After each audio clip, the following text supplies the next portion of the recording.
Assalamu alaikum. Welcome back another open discussion from Beyond the Lab. আমরা সম্প্রতি বেশ কিছু রিলস ভিডিও মিমস ফেসবুক বা ইউটিউবে ঢুকলেই দেখতে পাই। যেমন আমি কিছুদিন আগে একটা রিলস দেখতেছিলাম, সেটা হচ্ছে এরকম যে একটা জায়গার মধ্যে তেল পাওয়া গিয়েছে। সো কি হলো, ওইখানে হঠাৎ করে ফ্যান রিকোয়েস্ট আসা শুরু হয়েছে যে USA will fan request you, freedom and democracy will save you. মানে কোথাও তেল পাওয়া গিয়েছে, সাথে সাথে এই ফ্যান রিকোয়েস্টগুলো আসা শুরু হয়েছে, এই কমেন্টগুলো আসা শুরু হয়েছে যে freedom and democracy will save you. হ্যাঁ, সো এরকম ভিডিও কিন্তু আমরা এখন বেশ পপুলার বা এটা বলা যায় ট্রেন্ডে আছে। যে এরকম মিমস দেখতেছিলাম যে যদি ইউএসএ জানতে পারে জান্নাতে তেল পাওয়া যাবে, এরপর দিন US military and US government কি করবে, নামাজ পড়া শুরু করে দিবে। আমরা কিন্তু এরকম মিমসও দেখতে পাই।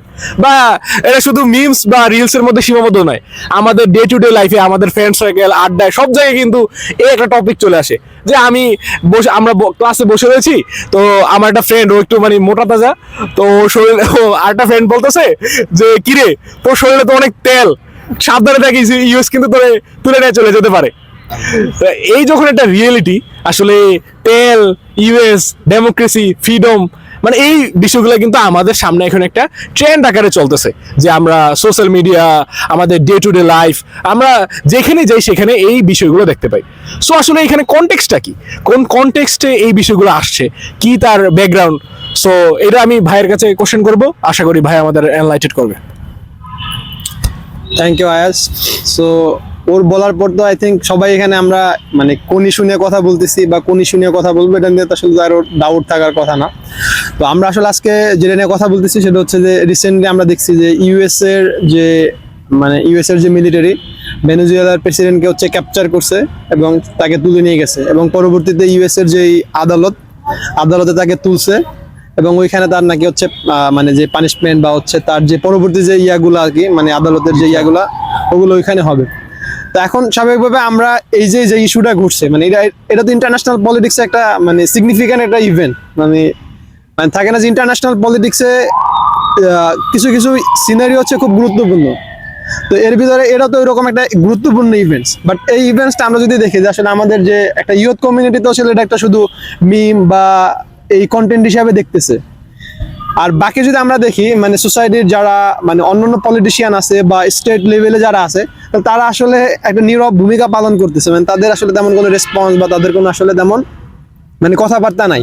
হয়তো কিছু কিছু স্টেট হচ্ছে দায় সারা কিছু স্টেটমেন্ট দিছে বা হচ্ছে প্রেস রিলিজ দিছে বা প্রেস ব্রিফিং করছে দুই একটা স্টেট, বাট এর মানে ইউএসএ যে এরকম একটা কাজ করছে, মানে একটা স্বাধীন সার্বভৌম একটা দেশ, তারা যে বলে যে একটা যে নির্দিষ্ট একটা টেরিটরি, এই টেরিটরি এটা তো মানে যদি স্বাধীন হয় মানে রিকগনাইজড একটা স্টেট হয়, তাহলে এইখানকার মানে পুরো বিষয় যদি তারা নিয়ন্ত্রণ করবে, মানে এইখানে তো হচ্ছে এক্সটার্নাল কোনো ইনফ্লুয়েন্স এখানে আসবে না।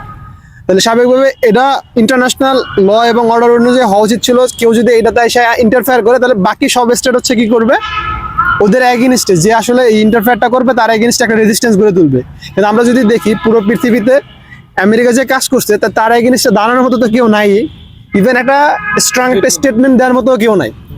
এবং হয়তো আমরা এখানে কেউ এরকম এক্সপেক্টও করি না যে আসলে এরকম কোন একটা স্টেট আসবে এসে ইউএস এর এই যে এরকম একটা তোমার কি বলে যে যে মানে কি বলে না বড় ভাই সুলভ যে থাকে না আমাদের, যেমন ক্যাম্পাসে বা আগে যেরকম ছাত্রলীগ ছিল যে এসে ধরে নিয়ে যাইতো, যারে মন চাইতে ধরে নিয়ে যায়, বা আমাদের যে স্টেটের ভিতরে যদি কেউ কারো মনে হয় যে গোয়েন্দা সংস্থা এরকম তুলে টুলে নিয়ে যায় না মাঝে মাঝে, তো কারো বলার কিছু থাকে না যে মন চাইছে নিয়ে গেছে। তো সেম ভাবে পুরো পৃথিবীতে ইউএস মানে এভাবেই করবে, কিন্তু আসলে এটা আমরা দেখবো খালি দর্শকের মতো, বাট কেউ কিছু করতে পারবে না। তো এবং আমাদের ভিতরে প্রত্যাশাটাও নাই। তো স্বাভাবিকভাবেই মানে আমার কাছে মনে হলো যে আসলে মানে ইউএসএ বা আমরা তো সবগুলাকে দেশ বলি যে ইউএসএ একটা দেশ, পুরো পৃথিবীতে দেশ ব্যতীত তো কিছু না, সে একটা দেশ। বাংলাদেশ একটা দেশ, পাকিস্তান একটা দেশ, আবার ভেনেজুয়েলা একটা দেশ। তো এখন ইউএসএ একটা দেশ হয়ে অন্যান্য অনেক দেশের উপরে ডমিনেট করতে পারতেছে, আবার অন্যান্য অনেক দেশ সবার সাথে ডমিনেটেড হয়, কেউ কিছু বলতে পারতেছে না, যে মানে যা মন চায় তাই করতেছি আমরা, এরকম একটা অবস্থা। তো স্বাভাবিকভাবে ইউএসএ কেন তাইলে পারে মানে এই জিনিসটা, যে মানে অন্যান্য দেশ বাংলাদেশ কেন পারে না? বাংলাদেশের নিয়ে যদি কেউ বলে যে বাংলাদেশ কালকে হচ্ছে শ্রীলঙ্কার প্রেসিডেন্টকে ক্যাপচার করে ধরে নিয়ে আসবে, তো বলবে যে ফানি, এটা সম্ভব নাকি? আর ইউএসএ কেন পারতেছে? বা আমরা যদি পুরো পৃথিবীর দিকে তাকাই, পুরো পৃথিবীতে হয়তো দেশ আছে কত, প্রায় অলমোস্ট 200-র মতো দেশ আছে। এখন 200 দেশের ভিতরে তুমি যদি হাতে গোনো তাহলে দেখবা যে অল্প কয়েকটা দেশ তোমার পাওয়ারফুল, তারা চাইলে কিছু করতে পারে। আর বাকি দেশ আসলে মানে মানে কোনো একটা কিছুতে ভেটো দিতেছে কি দিতেছে না, এটা আসলে তেমন ম্যাটার মানে কোনো সিগনিফিক্যান্ট ম্যাটার ক্রিয়েট করে না। যেমন আমরা দেখছি প্যালেস্টাইন ইসরায়েলের কনফ্লিক্টের ক্ষেত্রে, যে মানে প্যালেস্টাইন ইসরায়েলের কনফ্লিক্টের ক্ষেত্রে পুরো পৃথিবীর প্রায় 160 থেকে 170 স্টেট হচ্ছে ভেটো দিছে যে না আসলে এই যুদ্ধটা বন্ধ হওয়া উচিত। সিঙ্গেল একটা স্টেট ভেটো দিছে যে না এটা বন্ধ হওয়া যাবে না, তাহলে আর বন্ধ হবে না। তো স্বাভাবিকভাবে মানে এই কোশ্চেন তো এড়াই যায় আমাদের ভিতরে যে আসলে কেন ওই কান্ট্রিগুলো পারে, বা অল্প কিছু কান্ট্রি কেন পাওয়ারফুল আর বাকি কান্ট্রিগুলো কেন আসলে পাওয়ারফুল না।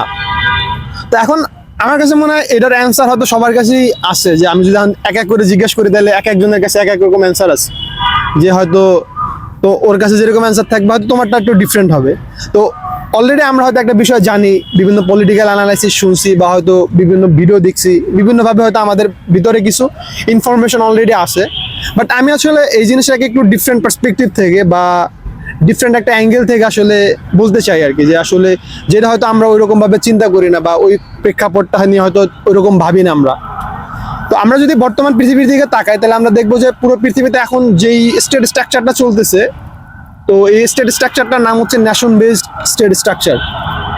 যে আমরা বলি যে বাংলাদেশ, তাহলে বাংলাদেশি যে বাংলাদেশিদের কান্ট্রি হচ্ছে কি বাংলাদেশ, পাকিস্তানিদের কান্ট্রি কি পাকিস্তান, ভেনেজুয়েলান যে সিটিজেন তাদের কান্ট্রি হচ্ছে ভেনেজুয়েলা। সেমভাবে তাহলে এখন আমরা যেটা দেখতেছি এটা হচ্ছে পুরো স্টেট মানে ন্যাশন বেস স্টেট, যাদের একটা নির্দিষ্ট কালচার আছে বা যাদের একটা ল্যাঙ্গুয়েজ আছে, তাহলে ওই কালচার বা ল্যাঙ্গুয়েজ বা ওই রিজনের উপর ভিত্তি করে একটা ন্যাশন হয় এবং ওই ন্যাশন হচ্ছে একটা দেশ ফরমেশন করে এবং ওই অনুযায়ী পুরো স্টেট স্ট্রাকচারটা চলে এবং ওই অনুযায়ী রুল হয়। কিন্তু আমরা যদি ধরো পুরো পৃথিবীর হিস্ট্রির পিছনের দিকে তাকাই বা 100-200 বছর পিছনের দিকে যাই, তাহলে দেখবো যে এই যে আমরা বর্তমান যে স্টেট স্ট্রাকচার দেখতেছি, তো এইরকম স্টেট স্ট্রাকচার ছিল না, যে ন্যাশন বেসড যে স্টেট স্ট্রাকচার, যে একটা রিলিজিয়ন বা একটা ল্যাঙ্গুয়েজ বা একটা কালচারের উপরে ভিত্তি করে আলাদা আলাদা রাষ্ট্র হইতেছে। আগে ছিল হচ্ছে তোমার এম্পায়ার বেসড কান্ট্রি, যে Roman empire, Persian empire, Spanish empire বা আমরা ওটামান এম্পায়ারের নাম শুনছি। তো এরকম বিভিন্ন এম্পায়ার বেসড কান্ট্রি ছিল তখন। তো তখন এম্পায়ারগুলো আসলে মূলত রিলিজিয়ন বা ধর্মীয় যেই ইয়াগুলো ছিল তাহলে এইগুলো দিয়ে আসলে শাসিত হইতো। তোমার যেমন রোমান এম্পায়ার হচ্ছে ক্রিশ্চিয়ানিটি দিয়ে রুল হইতো, বেশিরভাগগুলোই ক্রিশ্চিয়ানিটি দিয়ে রুল হইতো। তো ওই সময় আবার ওই এম্পায়ারগুলো কি করতো, বিভিন্ন জায়গায় যায় তাদের কলোনি স্থাপন করতো, যে ধরো মানে তারা যেগুলোকে মিলিটারিলি ইন্টারভেন করে উইন করতে পারতো ওইখানে ওইটারে তারা তাদের কলোনি হিসেবে রিকগনাইজ করতো। আমরা দেখতাম ওই সময় স্প্যানিশ অনেক কলোনি ছিল, জার্মান কলোনি ছিল, ফ্রান্সের কলোনি ছিল, বা হচ্ছে তোমার এই যে ব্রিটেনের কলোনি ছিল একটা দীর্ঘ সময় জুড়ে। তো এই যে বিভিন্ন জায়গায় তারা যে কি করতো, বিভিন্ন জায়গায় কলোনি স্থাপন করতো এবং ওই কলোনি কি কলোনির ক্ষেত্রে যেটা হতো যে তাদের কালচার এটা ওই কলোনির উপরে চাপাই দিত। তারা ওইখানকার রিসোর্স, ওইখানকার রাজনীতি, এগুলো সবগুলো তারা ওই কলোনিয়াল কান্ট্রিগুলো বা ওই এম্পায়ার যারা ছিল তাহলে তারা আসলে এগুলো নিয়ন্ত্রণ করতো। তো ওই সময় যেটা হইতো যে ধরো তোমার এখন আমরা যেমন দেখি যে পুরো পৃথিবীতে যখন একটা গ্যাঞ্জাম হয়, তাহলে গ্যাঞ্জাম হলে কি হয়, যে কোনো একটা দেশের সাথে একটা দেশের গ্যাঞ্জাম হলে শান্তি চুক্তি হয়, শান্তি বৈঠক হয়। যেমন বাংলাদেশ ভারতের সাথে যদি কিছু হয়, ভারত ধরে একটা বাংলাদেশের কাউরে মেরে দিছে, তাহলে মেরে দিলে কি হয়, মানে বাংলাদেশ আসলে মিলিটারিলি ইন্টারভেন করে না বা মিলিটারি পাঠায় না, তাহলে কি করে একটা সাদা পতাকা তুলে, যে সাদা পতাকা তুলে দুই দেশের দুইজন লেফটেন্যান্ট কর্নেল আসবে কিংবা হচ্ছে বিজিবি বিএসএফ এর কেউ আসবে, তাহলে কি হবে, একটা শান্তি বৈঠক হবে। বৈঠক হওয়ার পরে তাহলে এখানে একটা শান্তি চুক্তি হয়ে তারপরে আবার একটা সেটেলমেন্টে আসবে।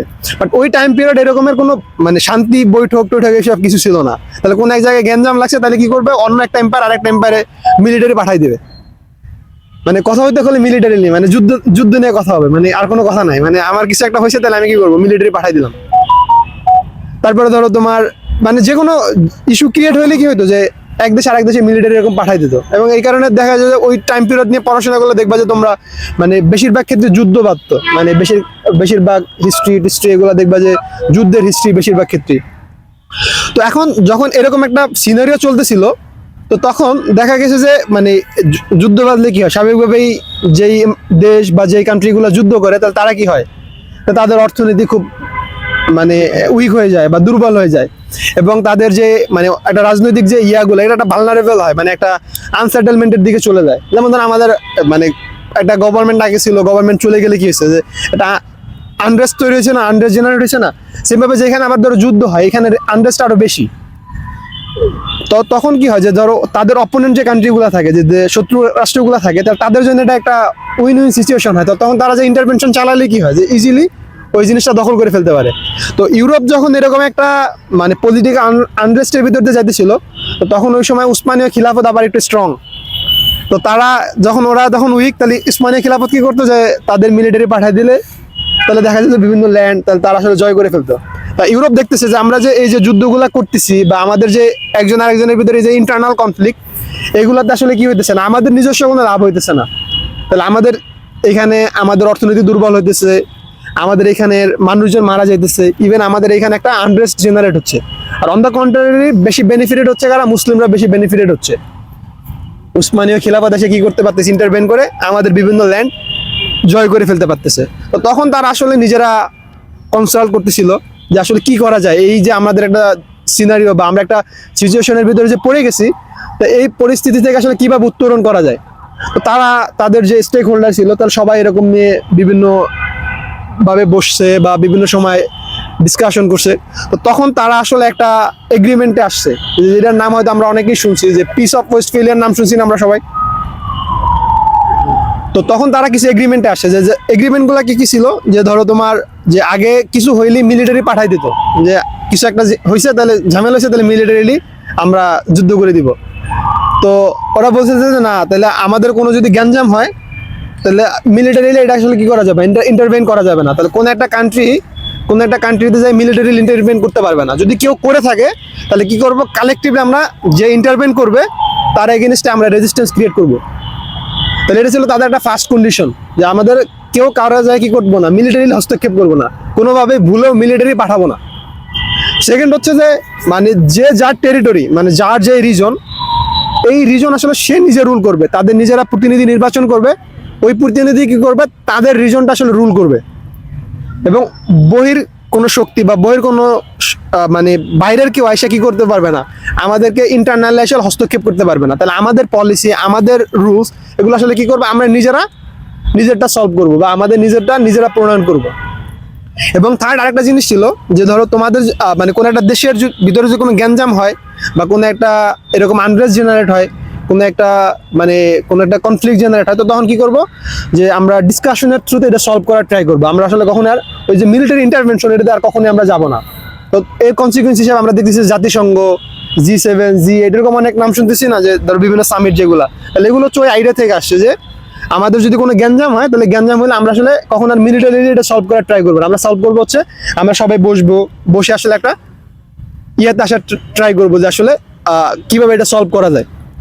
তো এখন এই আইডিয়া যে এটা তো একটা নতুন আইডিয়া, মানে এটা দিয়ে আগে চলতো না, মানে আগে যে এম্পায়ার গুলো চলতো এরকম কোন আইডিয়া তারা করতো না। তো তখন আসলে তারা কি করতো, এক দেশে চলে যাইতো, মিলিটারি পাঠাই দিত, যে ল্যান্ড সে জয় করতে পারতেছে ওই ল্যান্ড সে আসলে রুল করবে, এবং কোনো ডিসকাশনে কিছু নাই। তো যখন এই আইডিয়াটা আসলো তখন আসলে কি করছে, মানে আগের যে গ্লোবাল যে পলিটিক্স ছিল বা গ্লোবাল যে পলিটিক্যাল যে সিনারিও ছিল, এটা নতুন করে শেপ আপ করছে। এবং এই আইডিয়াটা শুনতে খুব ভালো শোনায়, মানে যে এই যে liberty, independent country, sovereign country, আমার রিজন আমি রুল করব, এগুলো শুনতে খুবই শ্রুতি মধুর। যে আসলে আমার দেশে আসে অন্য একটা দেশে এসে কেন আসলে রুল করবে। স্বাভাবিকভাবে এখন যদি আমাদের এখানে এসে ভারত যে দেশে রুল করতে চায়, স্বাভাবিকভাবে আমাদের প্রথমে তো কেন ভারত আমাদের রুল করবে, মানে আমাদের এখানে খারাপ কেউ রুল করবে, ওটা আমাদের ততটা গায়ে লাগবে না। যদি আসলে যখন শুনি যে আসলে ফরেন একটা বডি এসে আমাদেরকে রুল করবে, মানে এটা মাইনে নিতে কষ্ট। তো স্বাভাবিকভাবে যখন এই আইডিয়াটা স্প্রেড আউট হওয়া শুরু করছে, তো তখন যারা মানে কলোনাইজড যে কান্ট্রিগুলো ছিল, যে বিভিন্ন কলোনির আন্ডারে, তো তারা আসলে রিভলভ করা শুরু করছে, যে তারা আসলে কলোনিয়াল কোনো রুল মানবে না, তারা আসলে নিজেদের পলিসি নিজেরা নিয়ন্ত্রণ করবে, নিজেদের রিজন আসলে নিজেরা রুল করবে। তো তখন তারা আসলে কলোনির এগেনস্টে ফাইট করা শুরু করছে। এবং আফটার পিস অফ ওয়েস্টফেলিয়া আমরা দেখবো যে আসলে বিভিন্ন কান্ট্রিগুলো আসলে ইন্ডিপেন্ডেন্স পাওয়া শুরু করছে। তুমি দেখবে যে এই যে ইন্ডিপেন্ডেন্সের যে মানে টাইম পিরিয়ডটা, তাহলে এটা সবগুলো হচ্ছে ওই পিস অফ ওয়েস্টফেলিয়ার পরে। এবং এই যে সভরেন কান্ট্রিগুলো বলি বা ন্যাশনাল স্টেটগুলো বলি, তাহলে এগুলো সব পিস অফ ওয়েস্টফেলিয়ান ট্রিটির পরে। এবং কলোনিগুলোর এগেনস্ট রিভল করে এগুলো পিস অফ ওয়েস্টফেলিয়ান ট্রিটির পরে। এখন বেশিরভাগ কান্ট্রিগুলো যেহেতু আসলে এই আইডিয়া অ্যাডাপ্ট করছে এবং যেহেতু হচ্ছে তারা এটা খুব ভালোভাবে নিচ্ছে, এই কারণে তারা আসলে মানে তারা নিজেদের রাষ্ট্রীয় স্ট্রাকচারে বা স্টেট স্ট্রাকচারে এটা ইমপ্লিমেন্ট করারও ট্রাই করছে।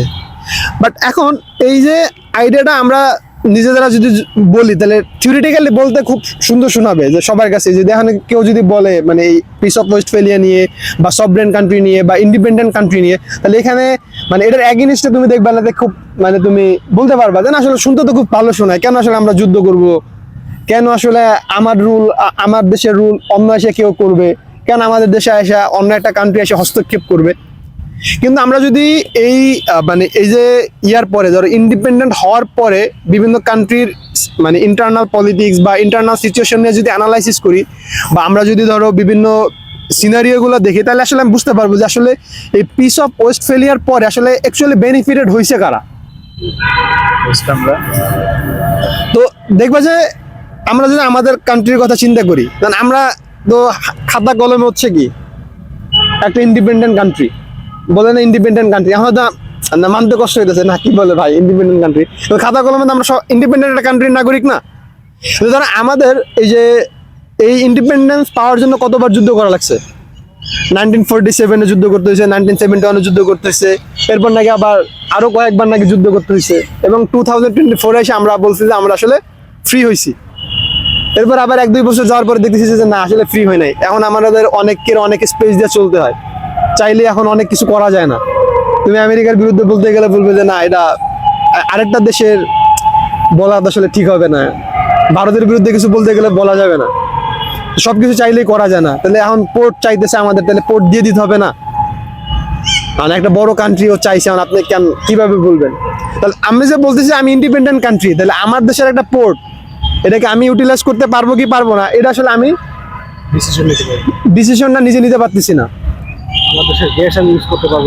আমাদের দেশের যে ন্যাচারাল যে রিসোর্সগুলো আছে, ন্যাচারাল রিসোর্সগুলো হচ্ছে বেশিরভাগগুলো কন্ট্রোল করে কারা? হয়তো আমাদের অনেকে জানেও না যে আসলে এগুলা কারা কন্ট্রোল করে। আমাদের সবাই বিসিএস পড়ি বা হচ্ছে পড়ি, হয়তো ইনফরমেশন না করে অনেক সময় পড়ি যে আমাদের গ্যাসে মানে পৃথিবীর বাংলাদেশ কততম মানে গ্যাসের রিজার্ভের দিক থেকে কততম, এটা হয়তো একটা ইনফরমেশন, বাট এই গ্যাসগুলো কারা এক্সট্রাক্ট করতেছে, কারা নিয়ে যাচ্ছে, এগুলো হয়তো আমাদের ওই মাথা ব্যথাও নেই। আমাদের দেশের 70% গ্যাসের মালিকানা হচ্ছে ওয়েস্টার্ন মানে ইউএস এর কোম্পানি শেভরনের। আর আমাদের দেশের গ্যাস আমরা ইউজ করতে পারি না। তো এখন এটা কেন পারি না? একটা কন্ট্রাক্ট আছে, PSC contract, product sharing contract নামে একটা মানে উৎপাদন বন্টন চুক্তি নামে একটা চুক্তি আছে 1971 বা 74 সালের এই টাইম পিরিয়ডে মনে হয় মেবি করছে। তাহলে এই চুক্তির আন্ডারে আমাদের গ্যাসের মালিক হচ্ছে যে অন্যরা। তাহলে এখন তুমি যদি দেখো যে মানে এই যে পিস অফ ওয়েস্টফেলিয়ান ট্রিটির পরে বিভিন্ন দেশ স্বাধীনতা লাভ করছে ট্রুলি, কিন্তু আসলে প্র্যাকটিক্যালি এটার কোনো আসলে কনসিকুয়েন্স নাই। প্র্যাকটিক্যালি দেখা গেছে যে একটা দেশের ইন্টারনাল পলিটিক্স, ইন্টারন্যাশনাল অনেক ইনস্টিটিউশন আছে, এগুলো আসলে নির্ধারণ করে দেয়। এবং একটা দেশের পলিটিশিয়ানদের থেকে একটা ইন্টারন্যাশনাল ইনস্টিটিউশনের পাওয়ার আরো বেশি। আমাদের দেশের যারা রাষ্ট্রপ্রধান, এদের থেকে দেখবা যে আইএমএফ এর পাওয়ার আরো বেশি বাংলাদেশে। আইএমএফ যদি বলে যে না ভর্তুকি এত% কমাইতে হবে, 1% কমাইতে হয়। আইএমএফ যদি বলে না ব্যাট নিতে হবে, তাহলে ব্যাট নিতে হয়। যদি ওয়ার্ল্ড ব্যাংক বলে যে না শিক্ষা খাতে এত বরাদ্দ দিব, এত কিছু বরাদ্দ দিতে হয়। আর আমাদের দেশের টাকা কোথায় আমরা ব্যয় করব, মানে আমাদের মানে কোন ইয়াতে যে বাজেট হয় না প্রত্যেক বছর, তাহলে বাজেটের ক্ষেত্রে কোন খাতে কত ব্যয় করবো এটাও ঠিক করে দেয় যে আইএমএফ এবং ওয়ার্ল্ড ব্যাংক। তাদের সাথে শর্ত আছে যে যখন ইকোনমিক বাজেট প্রণয়ন করবে, তাহলে তারা হচ্ছে একটা বড় স্টেক হোল্ডার, তাদের সাথে কাউন্সিলিং করে তারপরে এটা ঠিক করতে হয়। এরপর তুমি যদি অন্যান্য দেশের দিকে তাকাও, বাংলাদেশ বাদে যদি ধরো অন্যান্য যে এই ছোট ছোট যে কান্ট্রিগুলো আছে, তাহলে তাদের দিকে তাকালে তুমি দেখবে সেম সিনারিও। আফ্রিকা হচ্ছে পুরো পৃথিবীতে মিনারেলসের আধার, মানে পুরো পৃথিবীতে মানে রেয়ার আর্থ এলিমেন্টস বলতে যেগুলাকে বলে, এগুলা পাওয়া যায় বেশিরভাগ হচ্ছে আফ্রিকাতে। অথচ তুমি দেখবা আফ্রিকার নিজস্ব ইউটিলাইজেশন নাই, এগুলা এক্সট্রাক্ট করে ওয়েস্টার্ন কোম্পানি, এগুলো নেয় ওয়েস্টার্ন কোম্পানি, এবং ওই দেশের অবস্থায় ওই দেশের অবস্থা হচ্ছে যে আমাদের থেকেও গরিব।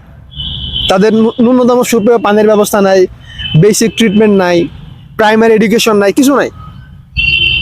তাহলে এখন এগুলা কিভাবে তারা নিয়ন্ত্রণ করতেছে? তাহলে নিয়ন্ত্রণ করতেছে হচ্ছে তারা নতুন কিছু ওই যে মানে কিছু নতুন ইনস্টিটিউশন জেনারেট করছে, ইন্টারন্যাশনাল বিভিন্ন institution, IMF, world bank, UN, তারপরে ধরো ওয়ার্ল্ড ট্রেড অর্গানাইজেশন, এগুলো তৈরি করে তারা বিভিন্ন দেশের রাজনীতি, বিভিন্ন দেশের অর্থনীতি, বিভিন্ন দেশের পলিটিক্যাল যে সিনারিওগুলো, এগুলো নিয়ন্ত্রণ করে। এখন আমরা হাতে কলমে বা থিওরিটিক্যালি আসলে স্বাধীনতা লাভ করছি, বাট আলটিমেটলি হয়েছে কি যে স্বাধীনতা লাভ করার পরেও দেখা গেছে কি তাদের যে ইনস্টিটিউশনাল যে সেট আপ, ওই ইনস্টিটিউশনাল সেট আপের আন্ডারে আবার ডিপেন্ডেন্ট হয়ে গেছে। এখন এটা হয়তো শুনতে আমাদের কাছে খুব সুন্দর শোনায়, বাট আলটিমেটলি প্র্যাকটিক্যালি আমরা যে স্বাধীনতার যে মানে মূল যে কথা ওটা আসলে আমরা পাই নাই। এবং এটার মাধ্যমে যেটা করতে পারছে যে এই আইডিয়াগুলো যেহেতু আমরা খুব সুন্দরভাবে নিছি, এগুলো দিয়ে আসলে ওই কলোনিয়াল কান্ট্রিগুলোর এগেইনস্টে রিভল্ট করা যে ভালো করে পারছে। এবং এগুলোর থ্রুতে এক এক ছোট ছোট কান্ট্রি হিসাবে মানে এক একটা ইমার্জ করছে, যে ধরো হচ্ছে বাংলাদেশ একটা ছোট কান্ট্রি, পাকিস্তান একটা ছোট কান্ট্রি, এরকম আফ্রিকার এরকম ছোট ছোট কান্ট্রি অনেকগুলো হচ্ছে যে ইমার্জ করছে। বাট আলটিমেটলি কি হয়েছে, এগুলো একটা স্যাটেলাইট কান্ট্রির মধ্যে হয়েছে এবং এগুলোর কোনো নিজস্ব কোনো ইনফ্লুয়েন্স নাই। একটা ইনস্টিটিউশনের যে ইনফ্লুয়েন্স, একটা কান্ট্রির এরকম ইনফ্লুয়েন্স নাই। ইভেন একটা পার্সনের যে ইনফ্লুয়েন্স ওয়েস্টার্ন কান্ট্রির, ওইরকম মানে অনেকগুলো কান্ট্রি মিলে ওইরকম ইনফ্লুয়েন্স নাই। তাহলে আলটিমেটলি বিষয়টা দাঁড়াইছে কি যে এই যে মানে আমাদেরকে এই যে একটা আইডিয়া দিয়ে আসলে কি করছে যে ইন্ডিপেন্ডেন্স দিছে, বাট আলটিমেটলি আসলে কিছু শর্ত বা কিছু ইনস্টিটিউশনের আন্ডারে আবার কি করছে, পরাধীন করছে। এবং এটার কারণে কি করতে পারতেছে, এখন তারা যা ইচ্ছা তাই করতে পারতেছে।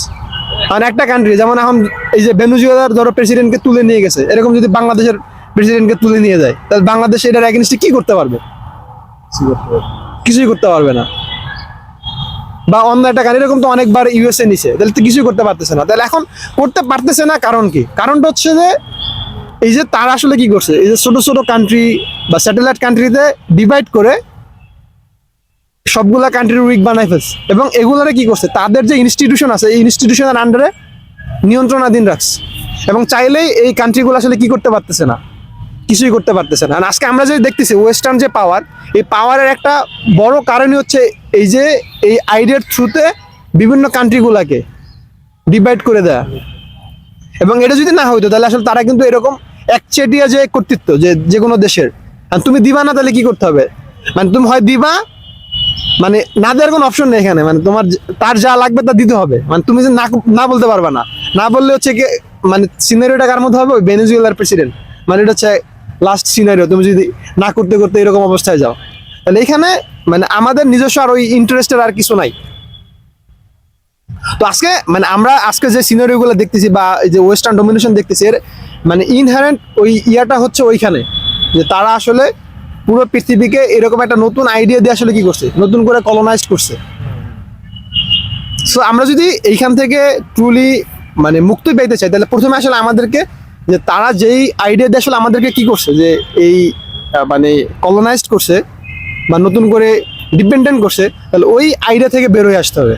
যে ন্যাশনাল স্টেটের যে আইডিয়া, মানে বিষয়টা হচ্ছে ধরো তোমার, আমরা তো এইখানে সায়েন্সে সবাই পড়াশোনা করি, হয়তো হিস্ট্রি নিয়ে আসলে আমাদের স্টাডি খুব কম হয়, যে হিস্ট্রি নিয়ে হয়তো আমরা এরকম তেমন একটা পড়াশোনা করি। আমাদের হয়তো অনেক ল্যাব করা যেগুলো কোনো কাজের না, যে আমাদের ল্যাবে তো কি বার্নিয়ার ধ্রুবক নির্ণয় করা শেখায়, তারপরে এইসব হাবিজাবি কি স্ক্রু গজ চালানো শেখায়, যেগুলো আসলে জীবনে আমাদের কোনো কিছুই নাই।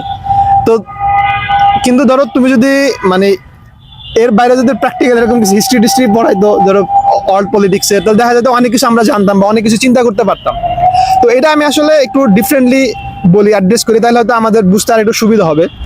আমরা তো সবাই এখানে আমাদের রাসূল ইসলামের ঘটনা জানি, বা রাসূল ইসলাম যখন আসছেন তাহলে সে আসলে আইসা একটা নতুন ওয়ার্ল্ড অর্ডার ক্রিয়েট করছেন।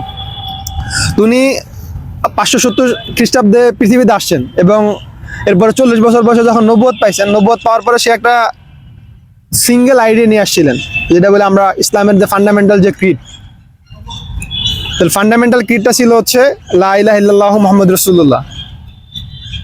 তো এই যে একটা আইডিয়া, যে আইডিয়ার ভিত্তিতে কি করছেন, যে উনি হচ্ছে ওই মক্কার যে বা ওই আরব যে সোসাইটি ছিল, এই আরব সোসাইটিকে ইউনিফাই করছেন। এবং এই আইডিয়ার ভিত্তিতে পরবর্তী যখন কন্টিনিউ করছে, তখন এটা দেখা গেছে কি যে পুরো পৃথিবীর অর্ধেককে সে আসলে ইউনিফাই করছেন। আর আমরা এতক্ষণ যেটা বলতেছিলাম যে আসলে আজকের যে ওয়েস্টার্ন যে পাওয়াররা কি করছে, যে তারা একটা আইডিয়া দিয়ে পুরো পৃথিবীকে ন্যাশনাল স্টেটে ডিভাইড করছেন এবং ছোট ছোট স্টেটে ডিভাইড করছেন। এবং ছোট ছোট স্টেটে ডিভাইড করে কি করছেন, যে এই কান্ট্রিগুলোকে উইক করছে, সো দ্যাট তারা তাদের নিয়ন্ত্রণ, তাদের রিসোর্সগুলো যাতে ইউজ করতে পারে। আর অন দ্য কন্ট্রারি, আমরা যদি আল্লাহ রাসূলের ইয়ার দিকে তাকাই, তাহলে আমরা দেখবো যে আসলে সে একটা আইডিয়া নিয়ে আসেন, সেই আইডিয়ার ভিত্তিতে আসলে কি করছেন, মানব জাতি বা আসলে যে মানুষদেরকে ইউনিফাই করছিলেন। এবং যখন আসলে এই মানে ইউনিফিকেশনটা ছিল, তখন আসলে কি ছিল যে আমরা যদি দেখি যে আসলে মানে এই যে পুরো মুসলিম সিভিলাইজেশন তাহলে পৃথিবীতে স্ট্রং ছিল, ইম্প্যাক্টফুল ছিল, এবং আসলে অন্যদের দ্বারা আসলে তখন ডোমিনেটেড ছিল না। এবং আমরা হয়তো বিভিন্ন মানে এই যে ইউটিউবে বা ফেসবুকে অনেক সময় হয়তো বিভিন্ন ভিডিও টিডিও দেখছি, মানে ওই সময়কার বিভিন্ন সিনারিও বা হিস্ট্রি। তো আমি হয়তো দু একটা গল্প বললে হয়তো এটা বুঝতে সুবিধা হবে যে আসলে ধরো তোমার মানে ওই সময় আসলে মানে যখন আসলে আমরা এই যে একটা সিঙ্গেল আইডিয়ার ভিত্তিতে যখন ইউনিফাইড ছিলাম, তখন আসলে আমাদের ইয়া ছিল কেমন, মানে আমাদের ইম্প্যাক্টটা কেমন ছিল। না আজকে আমরা যেই আমেরিকার যেই আমাদের ধরো ওই দিনকে একজনের সাথে বলতেছিলাম যে ধরো যে ভেনেজুয়েলার যখন প্রেসিডেন্টকে যখন তুলে নিয়ে যাচ্ছে, তখন আমরা তো আসলে কোনো দেখি নাই কোনো একটা কান্ট্রির রুলার আসলে কি করবে, রেসপন্স করবে এবং আসলে এটার এগেনস্টে একটা পাল্টা জবাব দিবে। কারণ উল্টা হয়েছে কি যে তারা আসলে হয়তো এটা দেখে আরো ভয় পাইছে যে না আসলে আমেরিকার বিরুদ্ধে আসলে কি করা যাবে না, কিছু বলা যাবে না, আমেরিকা আসলে একটা বাঘের মতো, তাহলে আমেরিকার বিরুদ্ধে কিছু বললে তাহলে আমার অবস্থা কি হবে, ওই যে ভেনেজুয়েলার প্রেসিডেন্টের মতো হবে। তো এই যে আমেরিকার এত শক্তিশালী আমরা একটা জিনিস দেখতেছি যে একটা শক্তিশালী স্টেট পুরো পৃথিবীকে সে ডোমিনেট করতেছে বা মানে তার একটা ডোমিনেশন পৃথিবীর আনাসে কানাসে বলে না একদম সর্বপ্রান্তে আছে। তো ওই আমেরিকা যখন মুসলিমদের যে মানে কি বলে যে মানে একদম দুর্বল অবস্থায় মুসলিমদেরকে ট্যাক্স দিয়ে চলতো। আমরা উসমানীয় খিলাফতের হয়তো হিস্ট্রি অনেকে জানি। তো উসমানীয় খিলাফতের সময় একজন গভর্নর ছিল গাজী উসমান পাশা নামে। উনি হচ্ছে ভূমধ্য সাগরীয় একটা ইয়াতে আর কি যে কোন একটা রিজনের গভর্নর ছিল। তো ওনার আন্ডারে ছিল মূলত এই ভূমধ্য সাগরের ইয়াগুলা। তো উনি যখন রুল করতো তো তখন হচ্ছে ওই ভূমধ্য সাগর দিয়ে কোনো যদি আমেরিকার কোনো জাহাজ বা ইউরোপের কোনো একটা যদি জাহাজ চলতো, তাহলে ওই জাহাজ প্রত্যেকটা জাহাজের জন্য হচ্ছে তা ট্যাক্স পে করতে হতো। এবং ইউরোপের এবং আমেরিকার প্রত্যেকটা জাহাজ ওই ট্যাক্স পে করে ওই ভূমধ্য সাগর দিয়ে যাইতে হইতো। তো একবার হচ্ছে আমেরিকা এরকম করছে যে তারা হচ্ছে ট্যাক্স দিবে না, তাহলে ট্যাক্স না দিয়ে তাহলে তারা করতেছিল যে না আসলে আমরা এমন জাহাজ বানাবো এবং এমন রণতরী বানাবো যে আসলে উসমানীয় খিলাফতকে ধ্বংস মানে ইয়া করে ফেলতে পারবে, মানে পাল্টা জবাব দিতে পারবে। তারা এরকম 12টা বা 13টা জাহাজ বানাইছে যাতে হচ্ছে উসমানীয় ওই যে নৌবাহিনী যারা তাদের এগেইনস্টে ফাইট করতে পারে, এবং ফাইট করে যদি ভূমধ্য সাগরের কন্ট্রোল নিতে পারে তাহলে আর তাদের ট্যাক্স দেওয়া লাগবে না। তো এটা যখন তারা নিয়ে গেছে এবং ইউরোপের অন্যান্য অনেক কান্ট্রি তাদেরকে সাপোর্ট দিতেছিল, কারণ তাদেরও তো ট্যাক্স দিতে হয় ওইখান থেকে গেলে। তো পরবর্তীতে এই উসমানীয় যে খিলাফতের যে নেভি ছিল তাদের সাথে ফাইট হয়েছে, এবং উসমানীয় খিলাফত ওই ফাইটের শুরুর দিকে উইক হয়েছে, বাট পরবর্তীতে দেখা গেছে কয়েকদিনের ফাইটে উসমানীয় খিলাফত জিতে ওদের যে সব থেকে মানে ভালো ভালো যে জাহাজ এগুলোকে সবগুলো ক্যাপচার করে নিয়ে গেছে, এবং অনেক দামি দামি জাহাজ ছিল আর কি। তো পরে তো আমেরিকা টেনশনে পড়ে গেছে, এত মানে দামি জাহাজ বানালাম, এত কিছু করলাম, তারপরে জিততে পারি নাই। তো এরপরে তারা ওই জাহাজ আবার ফেরত আনার জন্য আবার নেগোশিয়েট করতেছিল। তো পরে খলিফার সাথে যখন হয়েছে মানে নেগোসিয়েশন হয়েছে, একটা বড় মানে এটা কি বলে যে ধরো তোমার মানে একটা বড় বিনিময় মানে মুদ্রার বিনিময়ে পরবর্তীতে তাদের জাহাজগুলো ছাড়াই নিয়ে আসছে। এটা $1,000 মানে এটা অ্যামাউন্ট মানে 1,000 কোটি টাকার মতো হবে আর কি, এরকম একটা অ্যামাউন্ট আর কি। তো যেটা হয়েছে এবং ওইখানে তাদের সাথে কিছু চুক্তি হয়েছে আর কি, যে পরবর্তীতে মানে এরকম আমেরিকার কোনো এরকম দ্রুততা দেখাবে না, যে এরকম কোনো ইনিশিয়েটিভ নিবে, এরকম আর পাল্টা কখনো সাহস দেখাবে না। এবং তাদের যে চুক্তিগুলো হয়েছে, তাহলে চুক্তিগুলো হয়েছে ওই খিলাফতের যে ওই সময়কার অফিসিয়াল যে ল্যাঙ্গুয়েজ ছিল, খিলাফতের ল্যাঙ্গুয়েজ হচ্ছে তখন তাদের ট্রিটি হয়েছে। এবং আমেরিকান হিস্ট্রিতে এটা একমাত্র ট্রিটি যেটা হচ্ছে আমেরিকা ইংরেজি বহির্ভূত অন্য কোনো ভাষায় তারা ট্রিটি করছে। আর আজকে আমরা দেখতেছি যখন আমরা ন্যাশনাল স্টেটের আইডিয়া যখন আপহোল্ড করতেছি, তখন দেখতেছি আমরা আসলে দুর্বল। আমাদেরকে আমাদের দেশ আমাদের মানে দেশ বলতে কি আমাদের দেশ যেরকম করে আমেরিকা নিয়ন্ত্রণ করতেছে, তাহলে আমাদের বাইরে হচ্ছে দেখি আফ্রিকাতে, মিডল ইস্টে, তাহলে তাদেরকে যেমন হচ্ছে সুদানেতে যুদ্ধ যে চলতেছে এটাও এরকম সেম, কোন রিসোর্সের কারণে যুদ্ধ চলতেছে, গোল্ডের কারণে। তো এখন ধরো হচ্ছে যে আমাদেরকে ন্যাশনাল স্টেটের আইডিয়া দিয়ে এই সুদান, এই হচ্ছে ভিয়েতনাম, এই হচ্ছে তোমার বাংলাদেশ, এই হচ্ছে পাকিস্তান, আমাদেরকে দুর্বল করে রাখতেছে। কিন্তু আমরা দেখতেছি যে হিস্ট্রির দিকে তাকালে যখন আসলে আমরা এই ন্যাশনাল স্টেটের আইডিয়ার অপোজিট আইডিয়া যখন আমরা আপহোল্ড করতাম, যে একটা ইউনিফিকেশনের আইডিয়া যখন আপহোল্ড করতাম, তখন আমরা ট্রুলি সভরেন ছিলাম, ট্রুলি ইন্ডিপেন্ডেন্ট ছিলাম। তো আল্লাহ রাসূল সাল্লাল্লাহু আলাইহি ওয়াসাল্লাম ওই আইডিয়া দিয়ে আসলে কি করছেন, ইউনিফাই করছেন। এবং যখন আমরা ইউনিফাইড হয়েছি তখন আসলে আমরা মূলত স্ট্রেংথেন ছিলাম। কারণ আজকে আমরা যদি যেই সিনারিও দেখতেছি, যেই দুর্বলতার দিক দিয়ে যাচ্ছি, তা আমরা ওইখান থেকে যদি পরিত্রাণ পাইতে চাই বা ওই অবস্থা থেকে যদি উত্তরণ করতে চাই, তাহলে আমাদেরকে আবার ওই আগের যে ইউনিফিকেশন, যেই আইডিয়ার ভিত্তিতে আমরা ইউনিফাইড হইতে পারি, ওই আইডিয়ার উপর ভিত্তি করে আমাদেরকে ইউনিফাইড হইতে হবে। তাইলে আসলে আমরা বর্তমান যেই বাস্তবতা, এই বাস্তবতা থেকে আসলে পরিত্রাণ পাবো। আদারওয়াইজ আসলে আমাদের এইভাবে আসলে কি করবে, যে এখন আমরা যে সিনারিওগুলো দেখছি, এই সিনারিওগুলো আসলে কন্টিনিউড হবে।